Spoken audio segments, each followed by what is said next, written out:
Connu ou inconnu, c'est pas très grave. Bon. Donc il y a deux livres, L'ombre et la lumière, c'est-à-dire ma part d'ombre, le caïman écorché, l'entonnoir du destin, et Mon chemin sous la neige et au myrtille de 13 000 ans. J'aime l'association et l'opposition et la réconciliation de ce que Gilles appelait le mariage du ciel et de l'enfer. Bien. Donc, je vous dirai assez peu de mes textes, mais je vous rends un très court hommage, malheureusement, à un poète qui nous a quittés très tôt. Frédéric Tison est mort le 13 novembre dernier, il avait 51 ans. Je l'ai peu connu, c'est un poète on oublie hélas vite les poètes. Et il a eu pourtant deux prix qui sont importants, le prix Aliénor et le prix du poème en prose de Louis Guillaume. Donc je lirai pour commencer 3 cours de ses poèmes et puis 2 de mes textes.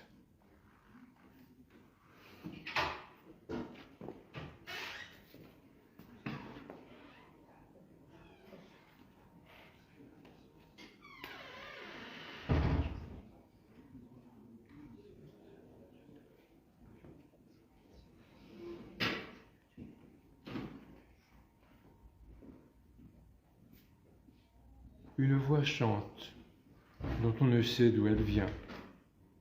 Elle n'est ni dans l'ombre, ni dans la lumière. Le plafond dort, le sol est jonché d'herbes fraîches. Le lit n'est pas fait.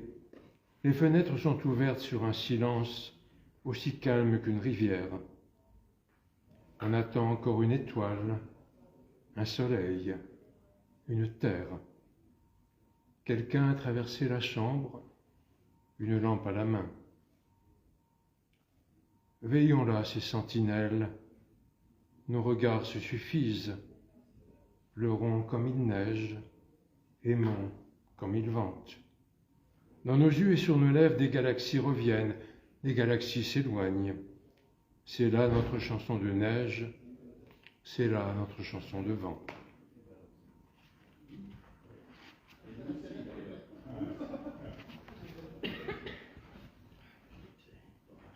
Poser ma tête sur la ville, et cette pluie qui me parle de dormir, par la fenêtre, porte les arbres, les rues, avec toutes leurs couleurs.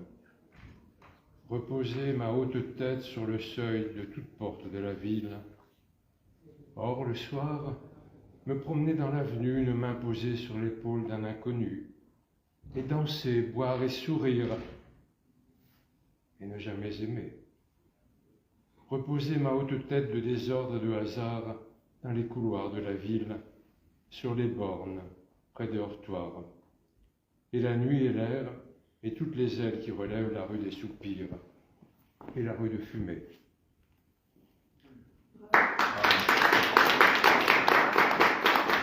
Et à Frédéric et à toutes nos sœurs et frères poètes, pour leur voyage dans l'infini, je dédie mon voyage du poète, qui est un peu mon âme des poètes. Mon dernier voyage sera peut-être celui d'une herbe folle. Mon dernier regard, celui des yeux d'un chat, ébloui par des phares. Et ma dernière caresse, celle d'une algue respirant la marée. À chacun sa demeure, je préfère celle du vent. J'écris pour toi, poète, que la lumière étreint.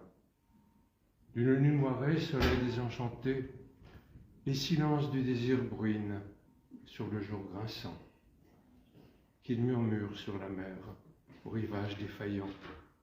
Écume du temps passé, la ville s'écaille au vent. Tout part, disparaît, cap, écueil grimaçant. Je crie vers toi, poète, au long cours du temps. Ton cœur glisse, élan vers l'infini présent, sans l'aigreur d'un printemps esclave de l'instant. Sable cosmopolite où meurt le sureau noir, aux fruits emplis de sang. Terre, escale, qui naît d'un lot blanc, comme de notes sur le champ. Qu'il neige dans ma tête, j'ai mal au temps fuyant. D'ici je ne fuis pas, malgré fleurs et oiseaux. Car pour être d'ici, il faut vendre son âme, laisser manger son cœur, renier sa mémoire. qu'elle soit bonne ou mauvaise. Aveugle et inconnu, d'ailleurs ne suis pas plus. Car comment le trouverais-je, le lieu de cet ailleurs, sans cailloux dans la poche, étranger et sans trace? Je me dirige à peine, ne sais plus me guider. Comment imaginer paradis ou éther, étoile, vie antérieure? Tout cela est si loin. Accordez-moi pardon, amis, pour ceux de nulle part, ceux sur qui a soufflé déjà un naseau froid. Les feux follets légers, les brumes d'asphodèle ne peuvent rien pour nous. Un jour, triste ou trop bleu, nappe où rien ne subsiste, la barque se renverse. Je sais que tout s'éloigne. Et un de mes textes manifeste, un texte qui est un peu à la fois une profession de foi, de la poésie et un testament.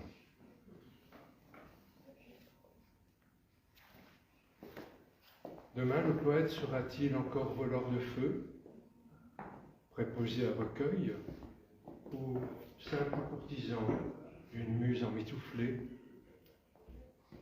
Demain, je brûlerai encore du feu du voleur, ou bien la chambre froide, avant l'heure.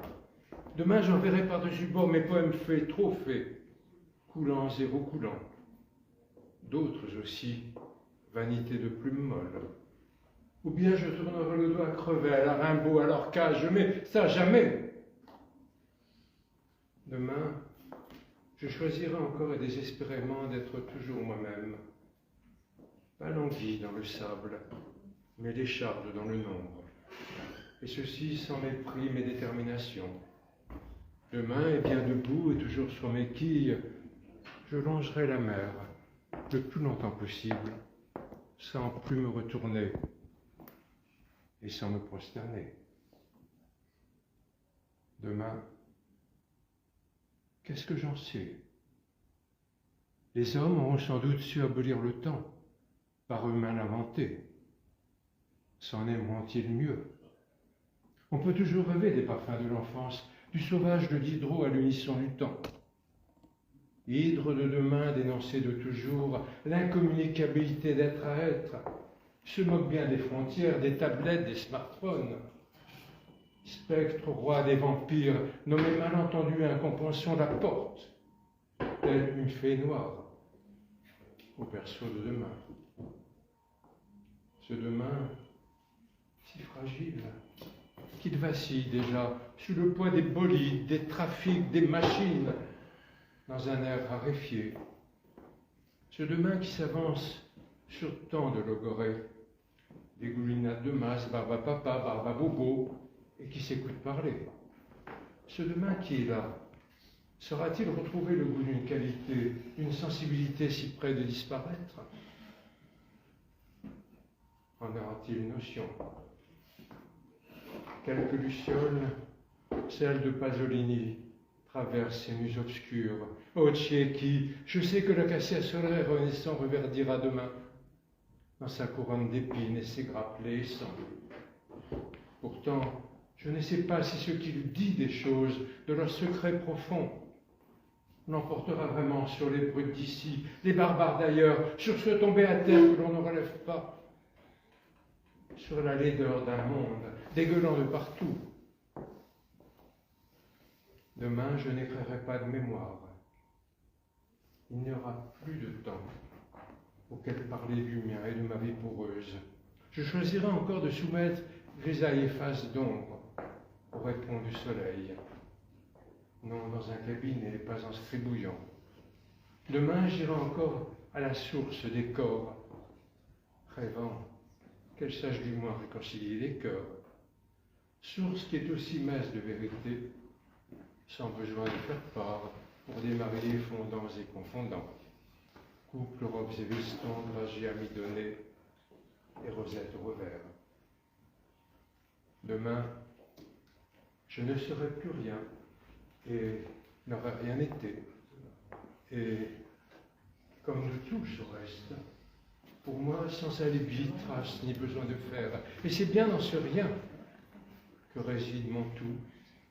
petit rien sauvegarder, telle la rose de bruyère, sauver des inutilités et des civilités.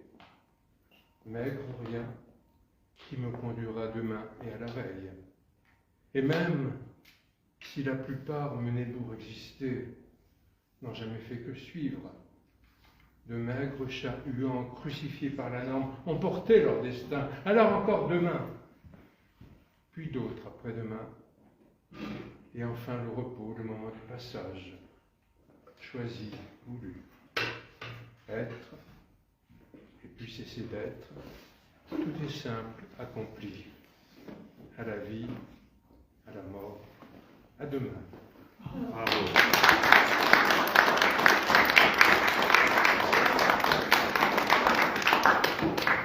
Je l'ai coupé parce qu'il est très long.